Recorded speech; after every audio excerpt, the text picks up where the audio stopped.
प्रत्येक सेक्टरचे EPCs आहेत वगैरे, त्या EPCच्या माध्यमातून आपल्याला बाहेरची माहिती मिळू शकते वगैरे. असे प्रोसिजर येतं नाहीये. पण तिथं पोस्ट ऑफिस आहे. सगळ्यात जगातलं फास्ट नेटवर्क कोणतं असेल तर पोस्ट ऑफिस आहे.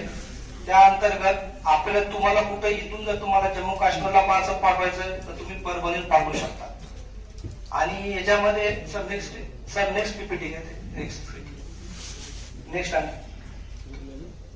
पुढं याच्यामध्ये जे इंटरनॅशनल मेन प्रोडक्ट आपल्याकडे पोस्ट ऑफिसकडे काय जनरली काय होतं, आपल्याकडे पोस्ट ऑफिस म्हणजे आपण फक्त टपाल एवढा विचार करतो. ते पण आपल्याला येणार असेल तर किंवा आपण रजिस्ट्री करणार असेल तर. पण सध्याच्या काळामध्ये वेगळी प्रोसिजर आहे आणि पार्सल साठी आपल्याकडे स्पेशल हब आहे ज्याच्यामध्ये फक्त पार्सलच बॅग पाठवले जातात. तिथेही पार्सलच वेगळ्या ट्रीट केल्या जाते.